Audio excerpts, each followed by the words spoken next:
भारत लेगा 2 MQ-9B सी guardian drone. भारतीय नौसेना की समुद्री निगरानी क्षमता बढ़ाने के लिए भारत अमेरिका से 2 MQ-9B सी गार्डियन ड्रोन 30 महीने की लीज पर लेगा। रक्षा मंत्रालय ने जनरल एटॉमिक्स के साथ 1943 करोड़ रुपए का करार किया है।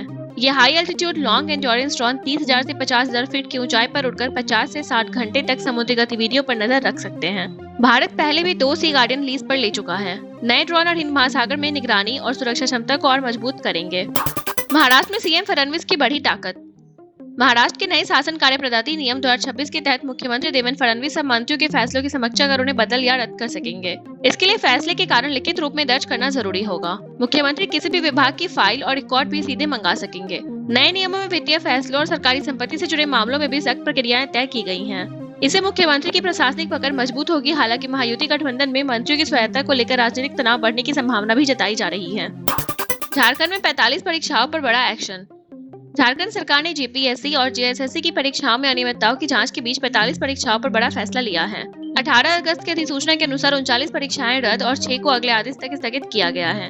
रद्द परीक्षाओं में सीजीएल, संयुक्त सिविल सेवा, सिविल जज, सहायक अभियंता, जेट 2024 समेत कई भर्तियां शामिल हैं। वहीं फूड एनालिस्ट, प्रोजेक्ट मैनेजर और इंस्पेक्टर ऑफ फैक्ट्रीज जैसी 6 परीक्षाएं स्थगित हैं। सरकार ने परीक्षा सुधार के लिए कमेटी बनाने और अनियमितताओं से जुड़े मामलों में फास्ट ट्रैक कोर्ट के गठन का भी फैसला किया है। इंजीनियर से भिड़े विधायक, बोले मैं भी इंजीनियर हूँ। मध्य प्रदेश के मैहर में गोविंदगढ़ तालाब के रिसीव का जायजा लेने पहुंचे विधायक डॉक्टर राजेंद्र कुमार सिंह जल संसाधन विभाग के इंजीनियर से प्लान ऑफ एक्शन पूछते नजर आए। इंजीनियर से स्पष्ट जवाब नहीं मिलने पर विधायक नाराज हो गए और बोले मैं भी इंजीनियर हूँ, विदेश से पीएचडी की है। उन्होंने कहा कि इलाके में 2.5 लाख मतदाता है और बतौर जनप्रतिनिधि वे स्थिति जानना चाहते हैं। इस बहस का वीडियो सोशल मीडिया पर तेजी से वायरल हो रहा है। झारखंड में छात्रों का आंदोलन 2 महीने स्थगित। झारखंड में प्रदर्शनकारी छात्रों ने सरकार की ओर से अधिकांश मांगे माने जाने के बाद अपना आंदोलन 2 महीने के लिए स्थगित कर दिया है। छात्रों की कोर कमेटी की बैठक के बाद यह फैसला लिया गया। सीबीआई जांच, पीजीटी और एक्सरसाइज कांस्टेबल भर्ती से जुड़े मुद्दों पर अभी सहमति नहीं बनी है। छात्रों का कहना है कि जिनकी नौकरी गई है वे दोबारा परीक्षा देकर नौकरी हासिल कर सकेंगे। शाम 3 से 4 बजे के बीच कोर कमेटी आधिकारिक बयान जारी करेगी, जिसके बाद छात्रों के वापस लौटने की उम्मीद है। जम्मू कश्मीर में पंचायत चुनाव पर सस्पेंस। जम्मू कश्मीर में पंचायत और डीडीसी चुनावों को लेकर राजनीतिक विवाद बढ़ गया है। राज्य चुनाव आयोग ने सरकार से अगस्त के अंत तक फैसला लेने को कहा है ताकि अक्टूबर-नवंबर में चुनाव कराए जा सके। देरी होने पर चुनाव मार्च-अप्रैल 2027 तक टल सकते हैं। वहीं नेशनल कॉन्फ्रेंस ने कहा है कि चुनाव का फैसला सही समय पर किया जाएगा और इसे राज्य का दर्जा बहाल करने के मुद्दे से जोड़ दिया है। बीजेपी और पीडीपी ने जल्द चुनाव कराने की मांग की है। पंचायतों का कार्यकाल जनवरी 2024 और डीडीसी का फरवरी 2026 में खत्म हो चुका है। सत्येंद्र जैन बोले पंजाब चुनाव की वजह से गिरफ्तारी। आप नेता और दिल्ली के पूर्व मंत्री सत्येंद्र जैन को दिल्ली जल बोर्ड की सीवर ट्रीटमेंट परियोजनाओं में कथित भ्रष्टाचार के मामले में एसीबी ने गिरफ्तार किया है। राउस एवेन्यू कोर्ट ले जाते समय जैन ने अपनी गिरफ्तारी को आगामी पंजाब विधानसभा चुनाव से जोड़ते हुए इसे राजनीति बताया। इस मामले में जैन समेत 6 लोगों को गिरफ्तार किया गया है। एसीबी का आरोप है कि टेंडर प्रक्रिया में शर्तों में हेरफेर कर एक निजी कंपनी को अनुचित लाभ पहुंचाया गया और सरकारी खजाने पर आर्थिक बोझ पड़ा। जैन इससे पहले 2024 में ईडी की कार्रवाई का भी सामना कर चुके हैं।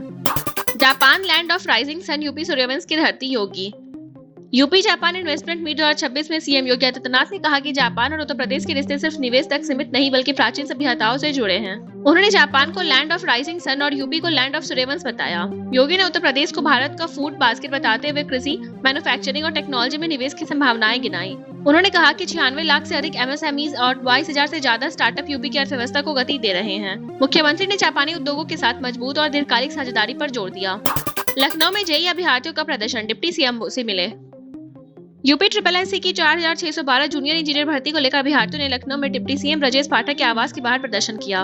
छात्रों ने डॉक्यूमेंट वेरिफिकेशन के नतीजे जल्द जारी करने और डिपार्टमेंट्स की विकल्प देने की मांग रखी। प्रतिनिधि मंडल से मुलाकात के बाद डिप्टी सीएम ने उनकी समस्याएं सुनी और उचित स्तर पर विचार का आश्वासन दिया।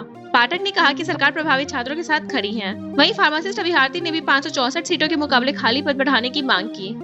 सतीश चंद्र मिश्र को बड़ी जिम्मेदारी, ब्राह्मण वोट पर मायावती की नजर।